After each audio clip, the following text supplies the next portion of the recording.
It's not good for the republic to keep impeaching presidents and indicting presidents. Yeah. All this stuff is destructive. The Democrats hate democracy. They are deathly afraid the voters will choose to elect Donald Trump. The guy had classified materials in his house. Okay, well, so did some other presidents or vice presidents. And are they experiencing this? Did they get raided? Where are the charges? They're pitting everyone against each other, and they're destroying the fabric of our republic. Where's the special counsel and the Joe Biden classified documents in his house? I think these indictments are a disgrace, and I think Merrick Garland should be impeached and removed from office. Many more boxes than Donald Trump got caught for. How can you be so quick to judge President Trump in a short time period, and you've had all this other, but you can't deal with that? It is two standards of justice. He should be treated like anybody else, Hunter, and Joe Biden should tell us whether or not he's a crook. Why aren't we hearing more about the Biden family and those charges? This Jack Smith keeps going after Donald Trump, and it's more charges. I thought this was done. We need to know, is this guy a crook? And charging people that work for him,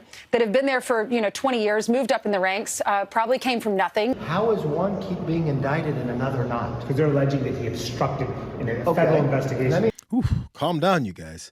These conservative defenders of Donald Trump have their feathers all ruffled after expecting January 6th charges to come down on their Lord and Savior, only to be confronted with some superseding charges over his attempts to obstruct justice in the documents case.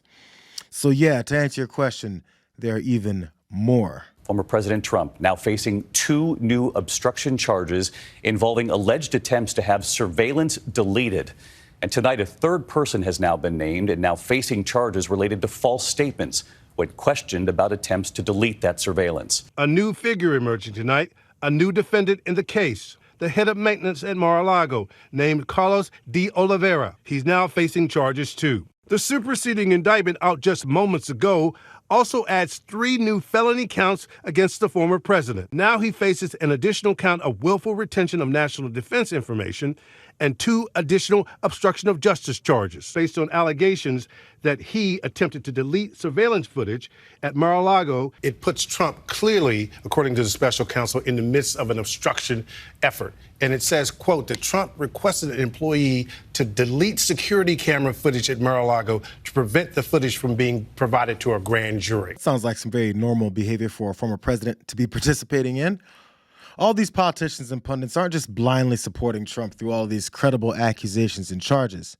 Kevin McCarthy isn't clueless enough to believe that the documents found in nearly every former president and vice president's possession, including Mike Pence, is the same as this one.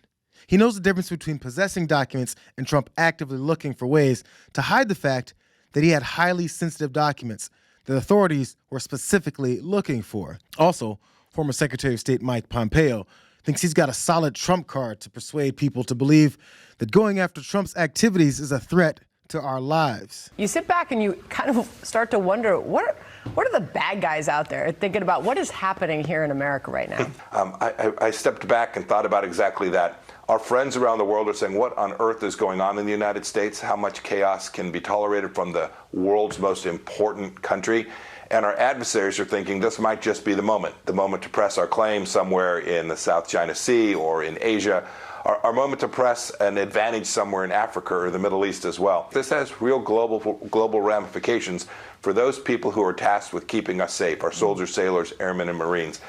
It's really troubling. But Pompeo didn't think anyone would remember that Trump already allegedly did more damage to national security with his flippant handling of these documents, specifically the ones regarding foreign affairs. Was he talking about this?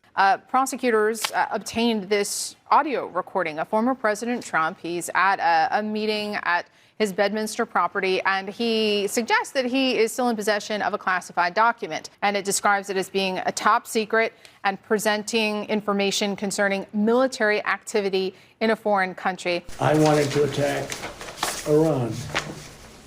Isn't it amazing? I have a big pile of papers. This thing just came up. Look. This was him. They presented me this. This is off the record, but they presented me this. This was him. This was the Defense Department and him. Wow. We looked at some. This was him. This wasn't done by me. This was him. All sorts of stuff. It's pages long. Look. Wait a minute. Let's see here. Look at that. Yeah. I just found, isn't that amazing? This totally wins my case, you know. Except it is like highly confidential, secret. Does anyone really think that Ted Cruz, Kevin McCarthy, Pompeo here, Rand Paul, Josh Hawley, and all the rest of these Republican defenders of Trump, do you think they don't know about this tape? Do you think they don't know about the accusations, that they don't know about the handling of this specific document? These willful participants in Trump's merry-go-round of corruption don't want anyone to think that they know what's going on right in front of everyone else's face. Because if they admit to that, then they can no longer defend his actions.